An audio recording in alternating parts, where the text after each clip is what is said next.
What's up, everybody? Welcome to the Heal the Ring podcast here on the Sports Jedi Network, your YouTube channel, Rumble, Twitch, Truvo, Kick, Facebook, Truvo, and all the different platforms. Salute to everyone that can hear our voice out there on the Twitter X machine. Don't forget to follow us, like, and subscribe to our video. I am your host, the Don of the Watch Along, BX Sports Jedi Kev. What's going on, man? We're ready to review here Monday Night Raw, the June 3rd edition. Monday Night Raw, 2 weeks away before we have the International Premium Live event, Clash at the Castle. A lot of things are shaping up or hitting us to that direction before we get next Monday Night Raw's go-home show. But before we kick off that Monday Night Raw show, don't forget to hit like and subscribe to the video. We have to talk about the kiss that was talked about last Monday night with Dominik Mysterio and Liv Morgan. Was this done on purpose? Was it not done on purpose? By the video feed in the USA Network, by the WWE truck, back and forth. At the end of the day, it got people talking, a lot of buzz, over 40 million downloads or interaction or acknowledgement of that video, of that kiss. Some of the platforms saw it while it happened, some didn't, some were caught away. So it made the WWE universe at buzz, especially at that 11 p.m. last Monday night, when in a lackluster Monday Night Raw last week. But this week, it's a different story. I'm here to review it and ready to talk about it. We have this segment opening up with Liv Morgan coming out, your champion, talking about what she's doing and how she's going to take everything away from mommy. Dominik Mysterio, of course, comes out. The awkwardness between them, Dom does not want, and it seems at first he's giving us the vibe he wants nothing to do with Liv Morgan. Liv Morgan, in her seductrous, sultry way, backs him in the corner, of course. And by the way, I love the attention to details. She had that extra red lipstick on for Liv. Just totally right to Dominik, and out come Finn Bálor, pretty much not for a save, but to intervene, to break up that tension. And helping out a brother out in a tough situation. But here's the one thing, a caveat here to think about: the direction of the storyline. Is Finn working with Liv? That's a story. This story between the Judgment Day and Liv Morgan on her Revenge tour, they could go so many different directions, so many different angles, that whichever way it's going to be compelling storytelling, especially now here in the late spring and just about the early summer. You want to have a storyline to intrigue you, to captivate you, and they really have more than one storyline. I going to think going into the summertime that it's just must watch and must captivating. And the other one, we'll talk about it later, but this one here, they could go in so many different directions. Where does Dominik Mysterio jump or give into the temptation of the Liv Morgan and betray his mommy? Or I've said it, could it be this is where Dominik turns babyface on a babyface run with Rhea? You know, Rhea getting a lot of crowd pop and reaction, where Dominik could turn babyface as well, where he could kind of, I know he's on his way out, is ready to retire his father, but said, my dad stuck with my mother for many years, regardless of the fact that I might think he might have been a deadbeat dad and all that stuff. But he's always was with my mom, you know, for 20 plus years. You heard my mom gave away her career. We heard it in the Hall of Fame speech. You could reference that, where he got good family value, at least husband and wife wise, where he's going to stick with his mommy and all that. He could be, that's the ultimate babyface turn for Dominik Mysterio. Or he could just be the POS and totally break Rhea's heart. Rhea goes on a binge, you know, a hell, nothing scoring, and a woman's broken heart tour, and break and destroy Liv, get that title, and become that dominant babyface force that Rhea Ripley could be. There's so much compelling. Or is it Finn Bálor want to break into Judgment Day, recruited Liv? Because we've seen all those vignettes, those little backstage where Dominik Mysterio comes out of a room, Liv comes out of a car, Finn talking backstage, you know, with Finn and or JD McDonough, where it could be Finn Bálor wants to take the title, break up Judgment Day, divide all the force, where it's, you know, I help you get the women's title, and you help me get the world heavyweight title away from Damian Priest. They could be working in cahoots. There's so many compelling storylines.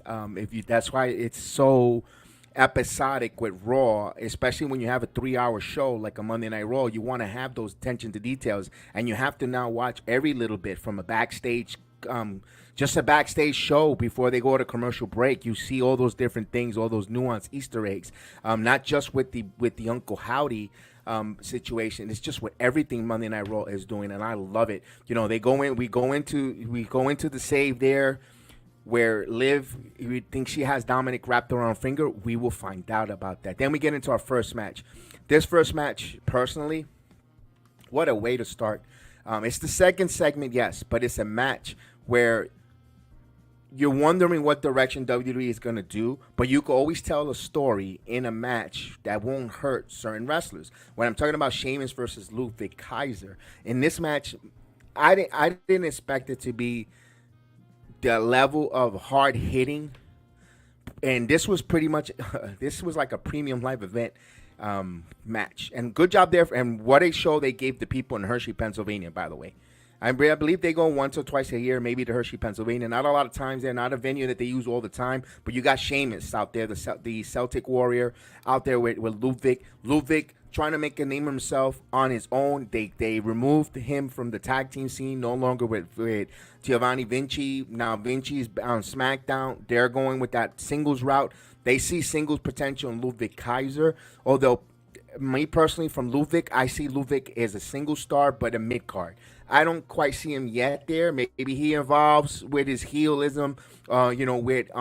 He could talk on the microphone, but I don't think he's world heavyweight material in my eyes yet. That's okay, though. Like, he's making his bone, going up against a former heavyweight champion, former champion, and Sheamus, almost a Grand Slam, just missing. We all know he's missing that one title, becoming that Grand Slam champion. For Sheamus, back and forth, the hard hitting, the welts on Sheamus's chest, the moves that they put on. This was a classic premium live event match on Monday Night Raw. And those that are not going to subscribe when Raw goes to Netflix, they're giving out some good matches to intrigue you to want to think about making that change. Although we know they're getting SmackDown on Netflix, on USA, and so forth, but they're really giving you that caveat to watch that, especially again on a 4-hour show, a 3-hour show. We could say with Saturday Night with main event an hour prior before they kick off Raw, for the crowd that's there, they put on a good show to keep people invested. And I love the back and forth, the visuals of the welts on Sheamus's chest, the near fall finishes, and the way they finished it was Kaiser kind of like didn't quite hold the ropes, but in the near rope, in a heel fashion, gets the pin, where you're like, oh, surprising. But the way they did the match, the victory, it didn't hurt Sheamus, in my opinion. Kaiser gets a much needed victory if you're going to push him, where it looks like they're gonna put a nice push on Ludwig here in the summer to Berlin. We all know the premium live event after SummerSlam is another international in Berlin. He's going to be a feature along with Gunther and so forth with the international talent. I like what they did there for Kaiser. They made importance of it. They made him feel special. They didn't make Sheamus look weak. So that's a good way of the turnbuckle rolling for the pin. It kind of protects him in that way. And the story of this match is Kaiser getting that notoriety win against a former champion, a popular wrestler, and so forth. And we can move on with that on there. What's next for Kaiser? Who's gonna get in his way backstage? We also saw in weeks prior for Sheamus. Maybe Sheamus is there to put some wrestlers over, and the young talent that is there. We saw him interact a little with Bron Breakker weeks before, but maybe they revisit that in the summer. Only time will tell on that. So we'll move on to the next match here. We have another one that I'm like, when I thought this match was going to be great, they gave us another one, another treat, in my opinion.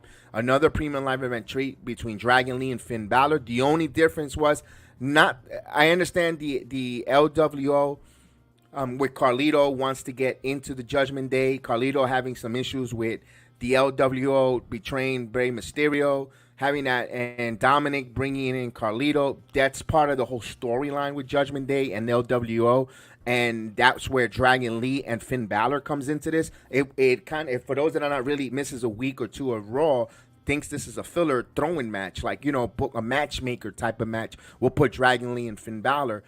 It kind of felt a little bit like that. I'm not going to be totally on. I'm not going to lie to you. It felt like they just put that, you know what, we're going to put something good out there between these two performers. But now when you look at the whole grand scheme, there's a story with that match, how they got there. WWE, unfortunately, I believe, didn't really explain it why these two are going to butt heads, or their representative members that are going to go in there, represent Judgment Day, represent LWO, because the main event tonight is going to be Rey Mysterio versus Damian Priest. That's another LWO Judgment Day because of the Carlito collection. Carlito is the common denominator in all the situation where Carlito's backstabbing. He jumped from here to there. He didn't like Santo Escobar. Escobar went away from LWO and got off a new reform, Legado Fantasma. That's going. Now Carlito broken up now from the LWO, attack Dragon Lee. So Carlito, wherever he goes, he's like a destroyer of groups, and this is where maybe something here where Finn and Dragon Lee now, they're going to have a match where I really enjoyed this match.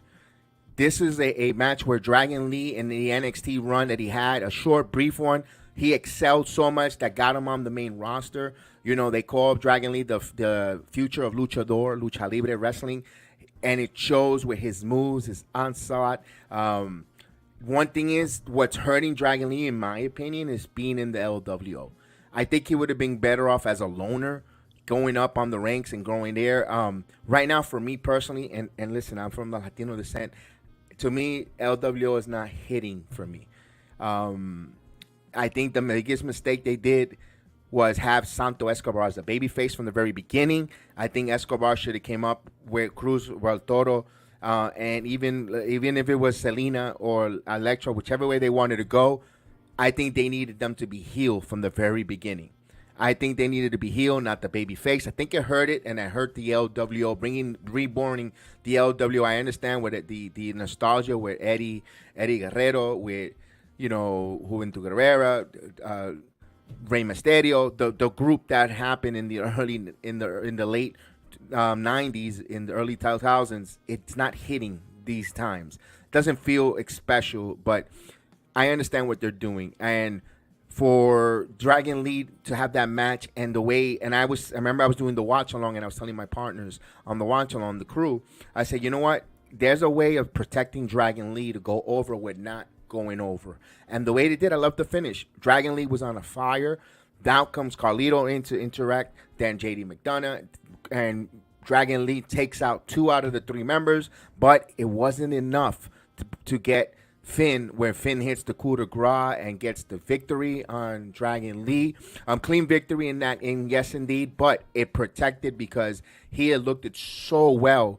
Dragon Lee taking out those other members. Then after the match, Judgment Day fully attacks. Out comes Braun Strowman, Rey Mysterio, so forth. You get the shenanigans, the back and forth. Dominik Mysterio comes out, and it just, you see Braun Strowman's going to attack Dominik, and Liv just heads out of nowhere and stops the monster right in his tracks from attacking Dominik Mysterio. Kind of like what Rhea did to help protect Dominik, and now Liv did that. It was a weird, interesting aspect there where they go with that. There's still more storytelling where it's gonna bleed over through the rest of the night. Personally, the match was a hell of a match between these two guys. Nothing balky, nothing wonky. It was a real good match that you could have easily put that on another. Actually, no, it's not a premium live event. You could have said it's a premium live. It was quality for a premium live event, but it was perfect for Monday Night Raw, where you gave the people in Hershey, Pennsylvania, a good match. And the story out of this is there's still more interchange, more bad blood between the LWO and with Judgment Day, and Braun Strowman now is a player in all this because Braun wants his hands. We saw him interfere last week, with the steel cage match, going out there, wants a piece of JD McDonough. He's becoming a problem to Judgment Day, where he's interfering in Judgment Day's business, and he's not aligned with LWO, but he's coming out wherever Judgment Day sticks their nose in the group because he just wants to get their hands on. He's kind of saving grace for them coming out there, running around and chasing them.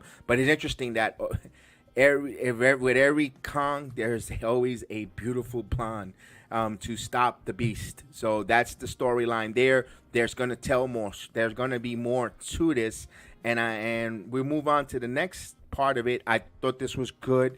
The Braun Strowman, I'm feeling it as being a little too overplayed because he doesn't look good out there. Although they're gonna telling a story, he has a bum leg and so forth. But when he comes out, he doesn't look good. When he does not he looks too.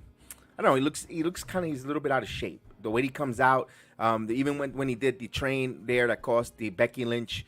The cage to hit Becky Lynch, he didn't look too crisp, but didn't look too sharp, and coming out again still, that's my one critique of that, in my opinion, on that. But all in all, that was a good segment with some storytelling and some let's see where it goes. Except, the only one I like, Braun.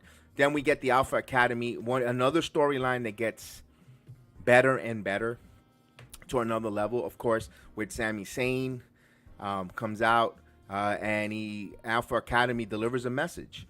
He's talking about, Chad Gable breaking a promo in the middle of the ring. Out comes Maxine with a note with Tozawa and Otis. And, of course, Sami Zayn delivering the speech of being a liberator of group. Again, where do we see that from? It's like another version of a bloodline where he's telling Jey Uso to get away, Roman is not respecting you. Stand up for yourself against this tirade or dictator or this egotistic leader. And he's kind of the same thing here when it comes to Otis, but we seen Maxine, and then you see Gable comes out, attacks him, and Otis is conflicted. Doesn't know. You hear the crowd wants Otis to turn on Gable, but he nails Sami Zayn. Although Maxine gets knocked off the apron with a bad ankle, Tozawa gets injured, where then Otis is conflicted, which way should I go? Should I turn to the dark side or should I go to the light? And Otis walks away with taking Tozawa and Maxine on his shoulders, pretty much carrying him out like a big old camel, and walks right out, where Gable continues to turn the heel, and all is leading to a match down at Clash of the Castle for the Intercontinental title. Now, a lot of people are speculating, and it's reported out there that Chad Gable's contract is expired this Friday. This upcoming Friday at SmackDown, he is expired. He's a free agent. Where they're booking him to a match at Clash of the Castle, that's telling me they have a contract set for him. Is he going to resign or not? I don't know. Maybe they'll do what they do with Drew McIntyre. Remember, McIntyre was set to expire around WrestleMania, right? And he got the world title briefly for a minute or whatever the case it was. But he still resigned. He was a lucrative where you saw Rock deliver the gift, the sword, and all that stuff. Will Gable sign with the WWE? I think so. I don't think Gable goes anywhere. I think Gable resigns with the WWE. Personally, I think he's not going anywhere. Yeah, I'd be shocked especially if they're announcing this match. They already announced the match. WWE doesn't announce something, then they'll take it back. Then were they going to put Otis in the spot or mystery opponent? I don't think they'll do that personally. Although you never know with WWE, with Gable's last minute. Somebody comes up with a more lucrative offer, All Elite Wrestling, whatever the case is, and he'll go. Never say never in the world of wrestling. I thought that segment was pretty good. I thought that segment touched the hearts, the strings of the conflicting Otis fans, wanting him to turn, not wanting to turn, to see his expression on his face. Do I turn? Do I stay with Gable? Gable's been with me through all thick and thin. And you see the conflict on Otis's face, which is the storyline here. Which way Otis will go, because will he help? Will he listen to Sami and leave the bashing of Gable, or Gable's unhinging for that obsession of becoming an Intercontinental title, and it's going to cost him his Alpha Academy? That's the storyline there. What means will he go to? Would he lose it all? An opportunity to be Intercontinental Champion, or will he risk losing all his school, his academy, just to get that Intercontinental title? And then he's going to wonder, was it worth it? That's the storyline when it comes to this, in my opinion. In my opinion, okay, these are my opinions, my thoughts on the Monday Night Raw review, all the storylines coming out of these matches. And I know we might not agree on on these storylines or the aspect of it, but again, this is my point of view, and then I ask you guys, let me hear your thoughts. That's what I would love to do. We'd love to have someone come out and debate. Join me. When then we go in the back, something that's been brewing for some time now is Bron Breakker continues to show why he's so irate that Pierce, he drafts him onto the show here where, remember, Bron, this is a whole nother storyline. Remember, Bron wasn't selected by Raw. He was brought up as a free agent with SmackDown, then later was drafted by Monday Night Raw onto the Red brand.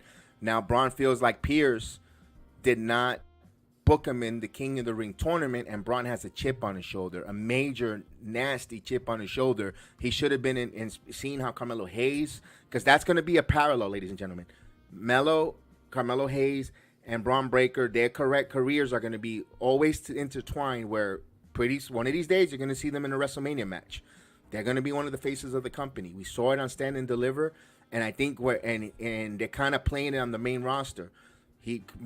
Carmelo Hayes already had a world title match. Although you could say Bron had a world title match against Seth Rollins, but again, they're not bringing that up to light. But I digress. Bron wants a opportunity to shine. He's taking out no more squash matches. Now he picked a fight against the Speed champion, a formidable opponent in Ricochet. We saw him. He took him out last week, interfered in his match. Now it sets up where Ricochet is a little hurt with his ribs. They're telling the story that he's not 100%, although medically cleared. Ilya Dragunov interjects here. Where do we see that? With the Trick Williams and Ilya saying not to wrestle, not to be 100%. I want to make sure you're 100%. And no, they're going to have this match where I thought Bron was going to really destroy Ricochet in an impressive back and forth where Bron took some shots and Ricochet got some offensive in. We saw the different contract of style of the high flyer and the speed. And Bron, again, don't fool you, where he's a powerhouse, but also could bring speed and athleticism. I mean, from that impressive Frankensteiner, what I've been saying, he learned it from his uncle, Rick Scott Steiner. He actually, when he went up for that Frankensteiner, he actually pointed up and kind of showboated it when he did it, which I'm like, Bron, whoa, you never usually do that. I'm anyone that watches me, I'm a big, huge Bron Breakker fan, a huge mark. I mean, the kid, I wish the kid, I call him, actually, I goof around as like one of my sons. I so much I love Bron Breakker. I mean, from meeting him at Performance Center stuff, I'm a big Bron Breakker fan. So I'm going to be a little biased here. Bron, just cut Ricochet in half with that spear. Bron continues to show us why he's the future of not just the WWE and Raw, but in professional wrestling with his power. I know some people want to say, oh, that's another Goldberg. You need to take that stigma out of him or that stereotype and watch this kid wrestle. Goldberg never will hit the ropes the way Bron hits the ropes at 23 miles per hour. The power slam and the power, and wait until, and he's done it in NXT. He won his NXT title from Tommaso Ciampa with the Steiner recliner. The guy even could do the Steiner recliner, the power bomb, jackhammer power bomb, the jackhammer slam. The kid has the it factor, and he's getting better on the promo. Right now, the heel run is working great. I know they started him as a babyface in NXT, then the heel turn happened in NXT, and now he's a heel here on the main roster. Bron Breakker is the real deal. You have to give him time, and you have to take that stereotype away from Goldberg and all the other wrestlers. He could borrow some of the onslaughts from them. One thing, borrow a little bit from the Ultimate Warrior, borrow from this and there. The powerhouse is the wrestler, but the kid could go. And I really enjoyed it. We saw backstage where Carlito, R-Truth, giving Carlito advice about the Judgment Day, which was, the comedy with R-Truth. He's a national treasure, and Miz is like, the best time. This is the best time. We're tag team champions. So R-Truth, and hopefully we'll see them next week in action. They're going to be in Toledo, Ohio, pretty much where the Miz is from, his home state. We'll see Hopley there. We also saw the backstage where Otis, Maxine, Tozawa, and then Chad comes out. and says he was impressed with their display, with their in-character work. And I don't know if he's trying to, he knows that he's belittling them and not losing them, so he's acting delusional to say that they're still with the team and kind of losing his mind, thinking. And Maxine says, no, I'm really hurt. And Cesaro says, I'm injured, coach. Oh, you guys staying in character. I love it. You know, Gable is a little bit unhinged. We don't know if it's because he's obsessed with the title. Again, storytelling, one-on-one storytelling, or, you know, to Gable's growth as a heel, in my opinion. All right, we move on here. Before we go to a commercial break. You see the women tag team champions come out. You see walking in the back. We see Jade and Bianca walking. I mean, the sight is wonderful. You also see, and it's not quite the same order, guys, but I'm just giving you my remembering of Monday Night Raw. I also saw in the back was Chad Gable talking to the Creed brothers. A lot of talking backstage stuff. A lot of little tidbits. We've seen in the past Sonya Deville interjecting, talking here. We saw Sonya Deville talking to Natalie. We saw her talking to Natalya. Also talking to the Shayna Baszler and Zoe Stark, Isla Dawn and Alba Fire. So there's a lot of back and forth. Sonya Deville is up to something. We'll talk about that in a second when they go to commercial break, because the next match is Natalya is in the ring taking on the newcomer from NXT, a person that I seen her grow up in front of my eyes from Level Up all the way now to her first match on Monday Night Raw, Kiana James. Now, a lot of people, the IWC, and this is one thing that bothers me, I feel, and it's my opinion, the IWC is very sexist. When it comes to the women's wrestlers, if they're not in the main picture, if they are not in the main scene when it comes to world title, or if they don't look a certain way, voluptuous or yada yada, they feel like the match has nothing, no investment. Oh, it's another. Oh, see, no pop. Can we give the ladies an opportunity to make her name right now? You know, this is Kiana James' first match. Natalya's a veteran, which I thought this was a match for the female match, a hell of another match. Kiana James' introduction to Raw was phenomenal. You put her in with the most safest wrestler that's going to make you look like $1 million in Natalya, where her weight is worth in gold. I understand some people say, you know, Natalya, I mean, she's jobbing out there. She's serving a purpose. She's a ring general that's going to make the wrestler look good, where they could learn how to be a ring general in their debut and further in their wrestling career. And Natalya was going to be a free agent, and there's speculation that she might test TNA, might go out somewhere else to check, you know, to fulfill and maybe lack of not a confidence, where she wants to see she can make it outside of the WWE. If she thinks she's being unappreciative in the WWE because they're not really that much of a title run, not much of a push, yada yada, all that, etc. I don't know if Natalya. I'm right now, personally, if you ask me right now, I'm 60-40. 60 she stays with the WWE, 40% she leaves the WWE right now. But remember, her husband, Tyson Kidd, is a producer with the WWE, pretty much instructor. Natalya has an instructor school. She prepares a lot of wrestlers for like Moose and others. She has that wrestling school. She in Tampa, and folks were giving what she learned from her heritage, her bloodline, from Stu Hart, you know, all the way down to her father, her uncles, and she's out there giving it back to the wrestling world, to the wrestling generation, where now, again, Natalya is very, very important in the wrestling culture, in the wrestling landscape for any company, right? You know, she works with everyone, so that would be an asset if you're able to keep her, because again, she's worth more weight than gold, in my opinion. In a hell of a match here, where Natalya helped her tell this match, where Kiana used her athleticism, where Natalya's going to help her hone her skill, where she picks, where actually, when we're surprised, Kiana James picks up the victory. A pretty quick match, not too long. It was to the point. She came out, and it wasn't a squash match either. Natalya got some offensive in, but we saw Kiana showcase her athleticism, and they got to the point. It wasn't overdrawn, because remember, the crowd tends to sit on their hands and tend to wander off and be a little bit chauvinistic when it comes to women wrestling. Again, if it's not the where you're gonna see the voluptuous type of women there, or the blonde that's gonna be like, ooh, they tend to stray away.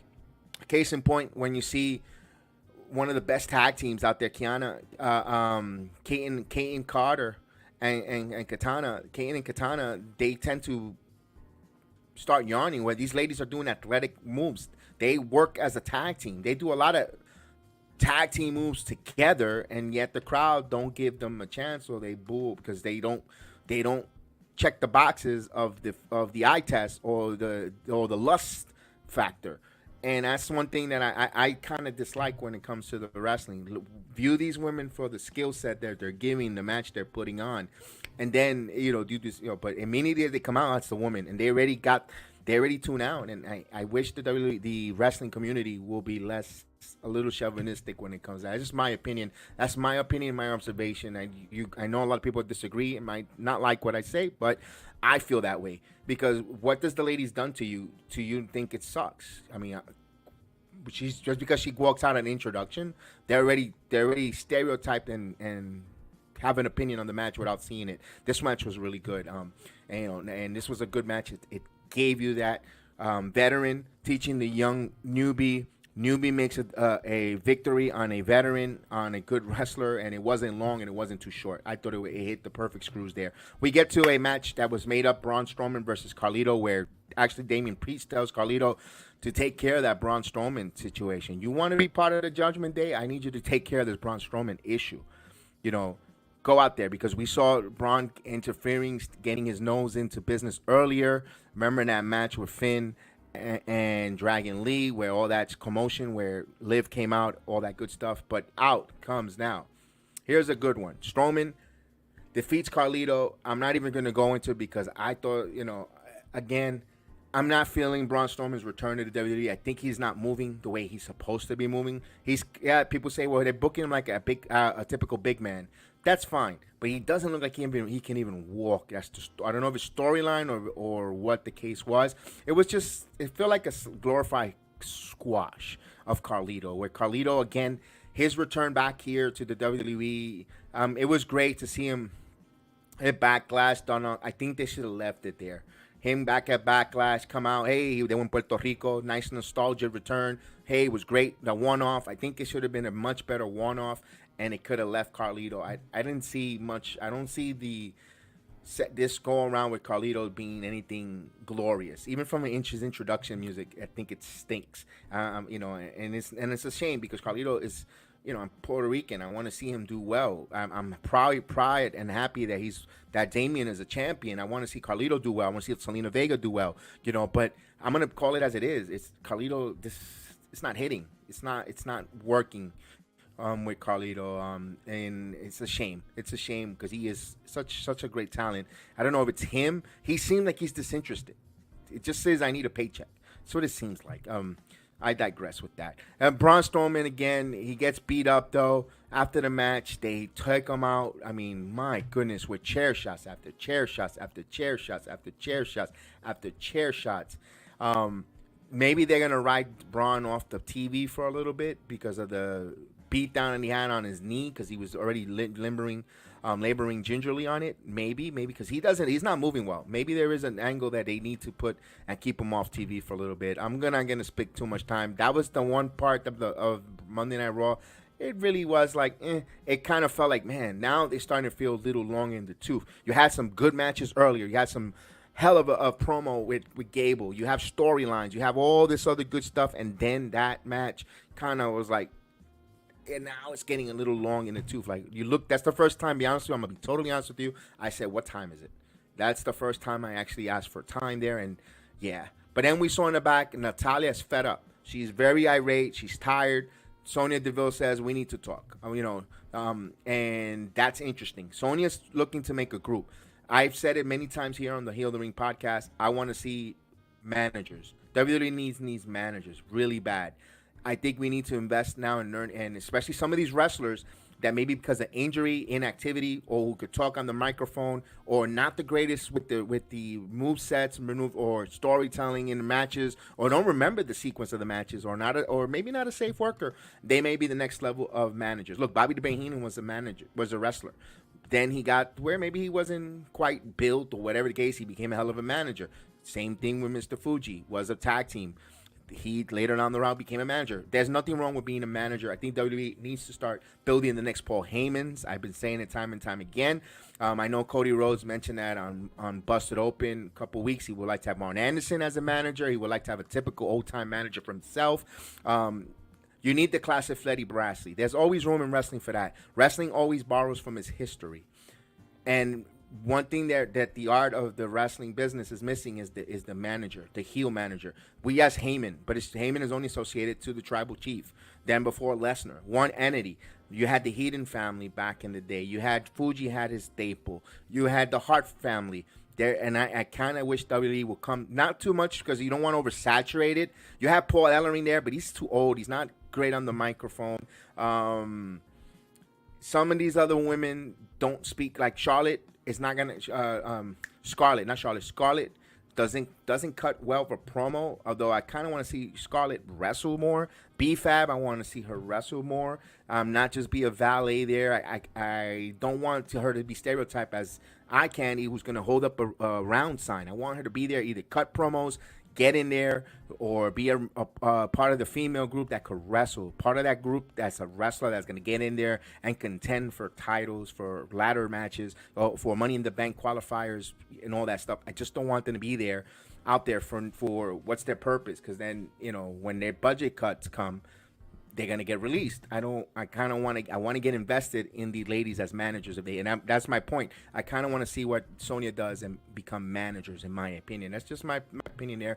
We had the women tag team match. Speaking of more women, and this part here, thank God, because they brought us back. They brought the show back after that. It's Shayna Baszler and Zoe taking on Bianca Belair and Jade Cargill.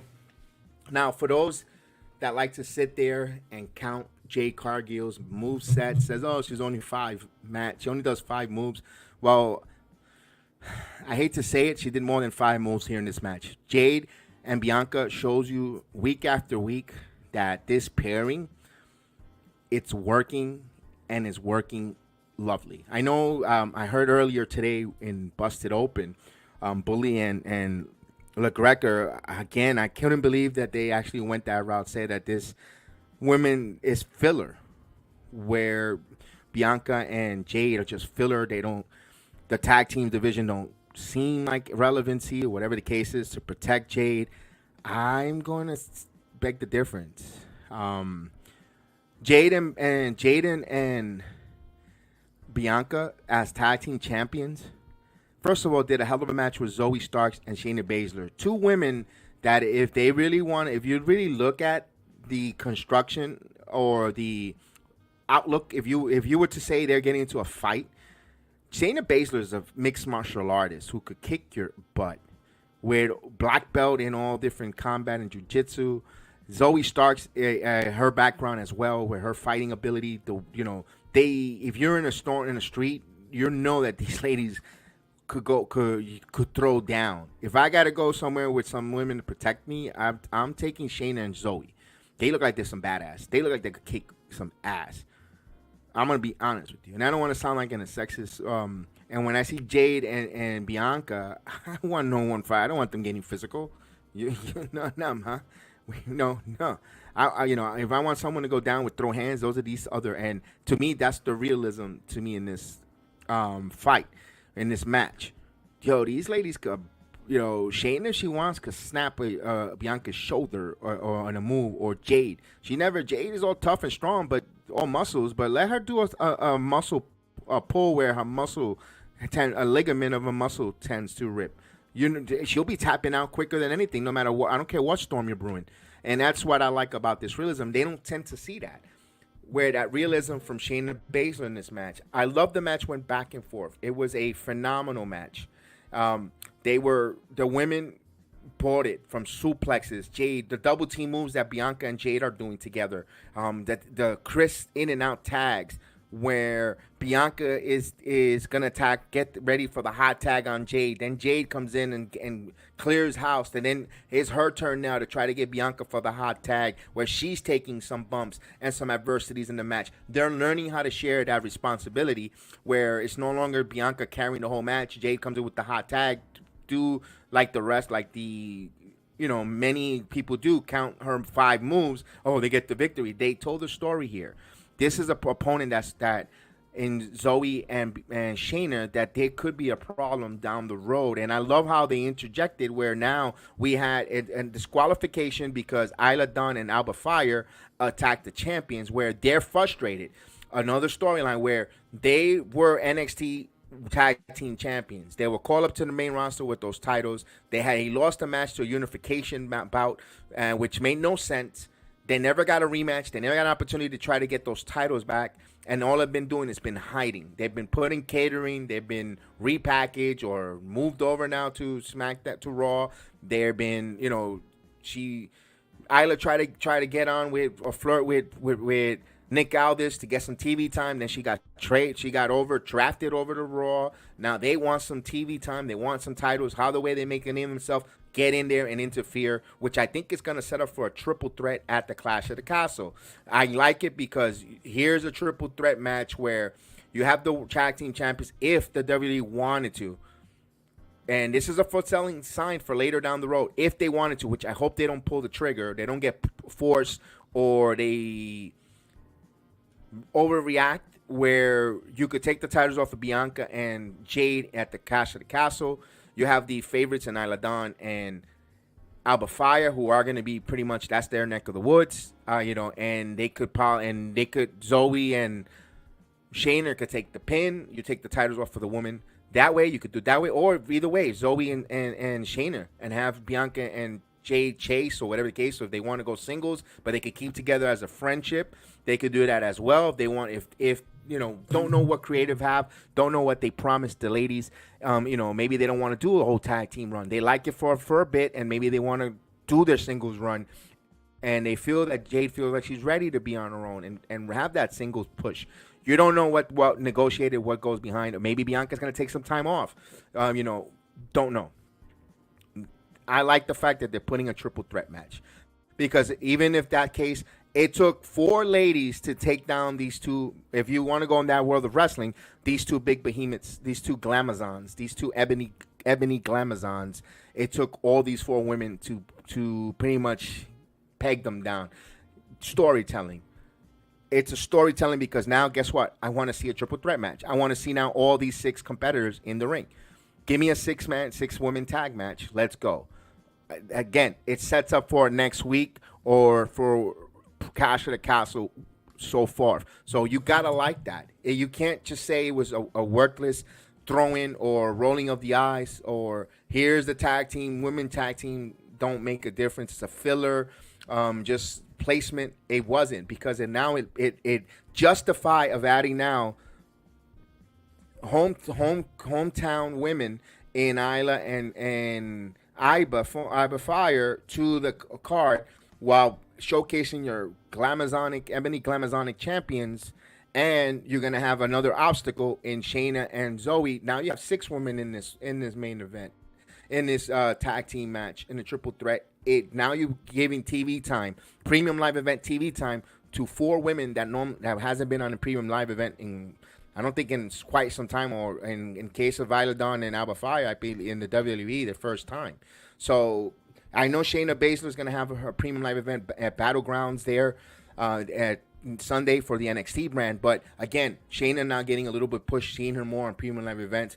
That's a good thing. It's always a good thing. More TV time, and that's what they're doing there. Instead of poo-pooing it and criticizing it, see it for the positive. See what they're doing, building it, and let's sit back, open up a nice cold Coca-Cola and drink, and let's see how Triple H and creative plays it out before we really attack it. And just my thoughts, friends. That's all I like to say about that. In a match here where the New Day's taking on the Author of Pain. Now, there's a storyline here where Karrion Kross is trying to put some dissension, some wicked thoughts of breaking up Kofi and Xavier. Maybe Xavier and Kofi, they've been one of the longest reigning tag teams, and of course, decorated tag team champions. They've done it all. King of the Ring, Kofi Mania, Xavier Woods singles competition success, as well as Kofi. I don't know if Big E's returning. I don't think Big E's returning. I think Big E's career is completely finished as just a personality on TV for the WWE, or either behind the scenes or premium kickoff, whatever. I don't think he's going to be an in-ring performer. Where you have the Authors of Pain, Akam and Razor, it hasn't really hit. I don't know if I feel like it's too many in a barrel, because they come out, these two behemoths. That's great. I like it. They're aligned with Karrion Kross, who some people say he's a snooze fest. He hasn't hit. The one thing popular of Karrion Kross, and that's why I mentioned earlier about Scarlett, is the eye candy in Scarlett. Who doesn't want to see her on the ring? I wish she would cut promos. I wish she would do something, to talk you to want to see Karrion Kross's matches. She's not doing that neither, or she's not even wrestling where you're like, ooh, at least she's kicking butt as a singles and she's aligned with Karrion Kross. She's not now, felt like a filler. And then Paul Ellering, a man past his timeline. I think Paul Ellering, he's a Hall of Famer, yes, with the Legion of Doom. Doesn't compose anything to bring it to another level of wow with AOP. AOP gets the victory on New Day. Shocking. Well, of course, where Kofi was not there for Xavier's tag because he was taken out on the apron by Karrion Kross. Kofi, of course, they're playing that angle where Xavier didn't see that Kofi was ambushed and he felt like he abandoned him and he got taken out by AOP for the victory. Well, there's going to be some dissension. And is Karrion Kross going to get in the head of a lot of Woods? Will he get in his head where he might turn on Kofi? That's now storyline that's kept us intrigued for next week or the weeks to come. When that payoff finally comes, did I enjoy it? I not really, be honest with you.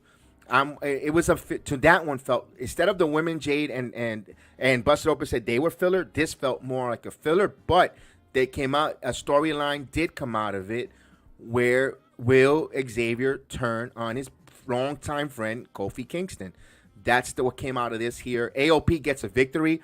They move up in the rankings and tag team, or they don't have any rankings in WWE, but they get a victory, moving closer, maybe an opportunity to Truth and Miz, where maybe that's down the line, maybe for Money in the Bank or a go home show of Monday Night Raw, maybe next week or the week in Toledo, Ohio, or after the Monday after. Giving you something for a title match between those two. Only time will tell. We'll just wait to see on it before, again, I'm going to sit back and wait and enjoy what comes out of that, how they're going to tell us the story of Xavier, if he's going to turn on Kofi or not. I'm 50-50 on that, and that's intriguing. Out of a match that I didn't like that was filler, I'm intrigued on what's going to happen between these two competitors, in my opinion. All right, we get a backstage with Alba Fire and Isla Dawn with the interview talking about, there being a force, and they walk out of the arena. It's just a simple, quick interview of what they did, and then we get to the main event. Damian Priest, Rey Mysterio Jr. First of all, Rey Mysterio does a phenomenal job always in his entrance, saluting all the young kids with the Rey Mysterio mask. He made a good friend with Grandma in the front row. I mean, there was a grandma there that he was just all over, gave her hugs. She wanted to have a conversation, but he had to go. Then he gave her the T-shirt, and she was making fans. Gave that elderly lady a night to remember, more ways than one. She took a piece of Rey Mysterio home in her shirt. And, of course, she was there sniffing it in the front row. I thought that was hilarious. But that's the oohs of wrestling, right, when you make a fan. That was hilarious. But here's the match. I love it because, they say it was a non-title match, but it was a title match. So the contradiction. There was already a contradiction because they say non-title, but then during the match, commentary said, oh, we almost had a new champion. So those tensions of detail, I'm not going to go too crazy about it because we knew that Ray was not going to win this match. We knew that Priest was not going to slip on a banana peel on this Monday night, especially when he's being advertised for Clash of the Castle against Drew. His opponent, which Triple H already said it. So I wanted to see how this match was going to be told. The involvement of Judgment Day, Will LWO, the shenanigans, and all that stuff. Of course, you see the two-man battle. This match was really good. It felt like Rey Mysterio turned back the clock about 10 years. I mean, he was still moving, going off the top ropes, hitting it, the crucifix from the top ropes from Big Damian Priest. He worked like a big man on the little guy, and the little guy still, Rey. I mean, that's why he's considered one of the best in the business. I mean, Rey Mysterio continues to look phenomenal. For him to tell you retirement is nowhere near this man. This guy is just one of those legends that when you see, you pay attention to a Rey Mysterio match because you don't know when you're going to hit it. I love when Priest hit the South of Heaven for the win with the chokeslam from the top after some shenanigans, of course. After that, we get everyone jumped in. Here comes Drew McIntyre. Knocks a little bit Priest. Priest gets back up and chokeslams him through the announce table as we go off the air where Drew gets hurt. Yes, the title match between these two is getting spicier. It's getting more and more juicier. Do we see Damian right now? If Damian goes into Clash of the Castle and drops the title, he'll only have the title for 69 days. I don't know if he's going to be that transitional champion, although the super transitional champion was McIntyre. But does McIntyre get his home victory of a champion? Only time will tell. Man, that's another 50-50. I don't know. Drew McIntyre signed a lucrative contract. I don't know what was in his contract if he's going to win. I think it will be a nice nostalgic move for him to hoist that title at home in Scotland. So, and look, I'm a big Boricua. I'm a big fan of Damian Priest. He comes from my backyard in the Bronx. Maybe I'm proud of my Bronx guy. I'm proud of what he's done for what he's done, persevering in his life and stuff. But this is the wrestling business. I don't know. I like him as a champion. His presentation coming out with the title on his shoulder, he looks the part. But I know that Drew has earned a chance to hoist that title at his home. It would be a nice nostalgic move and I'm not a Drew McIntyre fan. Everyone can tell you I think he's a human melatonin machine. I think he's boring. But I think in a good nostalgic with good for business to see the crowd in Scotland, if that's the main event, especially if that's going to be the closing match for the main event, he hoists that title up and that feel-good moment to close that pay-per-view, the way Rhea Ripley did, in Australia for Elimination Chamber. The sights and sound will be, I can't even paint it or imagine it. I think France will be like, hold my beer when it comes to Scotland. Will be like, not hold my beer, but hold my pint. Hold my scotch. No pun intended. I think they'll do a phenomenal job to serenade Drew McIntyre as the champion, in my opinion. But all in all, Monday Night Raw this week was a better Monday Night Raw. Of course, we saw the QR code that Uncle Howdy was going to take over the show, the Raw talk afterwards, and I had to get to sleep, so I did not take a look at what happened there. But I know Uncle Howdy has been teasing his return when he's coming to the WWE. If it's going to be SmackDown, NXT, it's going to be, Raw. We've seen all those QR codes, even on the 2K game and everywhere. He's coming up and taking over from the social media accounts to all the streaming platforms that the league has. I hope the sizzle is as good as the steak.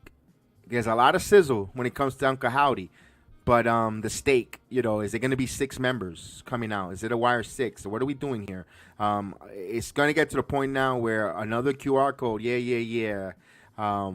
what next? I think they should have done it personally. I'm going to be honest with you. I know I think the QR code should have waited for SummerSlam and then start the whole program and have them debut like around right before the Halloween, right before the paper, Halloween, November, whatever the case is, because it's spooky. It's scary. That's the season. People are into the Halloween Horror Nights, and they like to be spooked. They like to be scared. They like to be the mystery. I think that personally, I don't know I don't know if there was a rush or they need to do it now. I don't know what was the motive behind it. I would have liked it to be around that time. Have it around SummerSlam. SummerSlam is in the beginning of April. Beginning of August. I always get those 2 months back for it. I botched it. Yes, I know. I would have done it in August with the first QR code or just some tease. Then all of April, all of August there, Berlin, a little Berlin action there with some more QR codes. Monday Night Raw when in September, people are tends to start to get a little cold.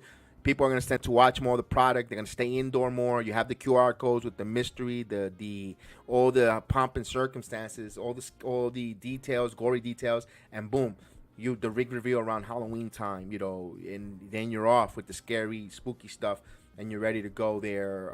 That's just me. If I would have done it, but hey, either way, it's very intriguing. Look, we got my partner on the channel who loves doing all the QR code hunts, all the little messages, within the messages. It's fun. I'm not gonna lie to you, but I just hope that the steak is as good as the sizzle, in my opinion. But Raw was very good. Raw, all in all, as a show, they have some premium live event matches. You have matches that would tell story, because next week you're gonna have a match now between Alpha Academy's own Otis and Sami Zayn. Will Otis loosen Sami before the Intercontinental title match? This the go home show. We'll find out what happens there. We also missed about the backstage promo where you were talking to Lyra Valkyria, addressing Becky Lynch being a little exhausted and all that stuff. And then before her promo, because she's heavy accent, we're into her middle of her promo. Io Sky, who's been off the hinge, breaking things, irate, angry. And she just went and attacked Lyra, which is going to set up a rematch between these two ladies from the Queen of the Ring semifinals. Yes, please. I want to see these two ladies. They put on a banger. What is going on with Io Sky? She's becoming unhinged as well. She never got her title match rematch, and so forth. So I want to see where that goes with Io, and as well with Lyra Valkyria. Hell of a match between these two ladies. I cannot wait to see that. So Monday Night Raw set up some good matches. Of course, they're coming from Ohio. I'm pretty sure we're going to see the Awesome Truth in action. Of course, I don't know who their opponents are yet because they haven't mentioned the whole entire card of Monday Night Raw. But Monday Night Raw, to me, was a very good... if me personally, I said it last night, and I'm not going to change. I thought it was a B-plus show. There was a couple things, the Braun Strowman thing with him running and walking around with that leg. He's going to put him out of his misery. Okay, the quality of match of the AOP and New Day, but again, I'm not gonna kill it too much because the story that tells, everything has a story for next week and beyond. There's promos in the back there, and the hidden Easter eggs in the back tells a story for other things. So I'm gonna say I enjoyed it, a B+. I hope you guys enjoyed the review. Don't forget to follow us on all our platforms. We do all the different wrestling watch-alongs. Come and join us. Let me know what your thoughts in the video highlights and so forth. And this is the Raw review. May the sports be with you. We'll talk to you later. Peace out.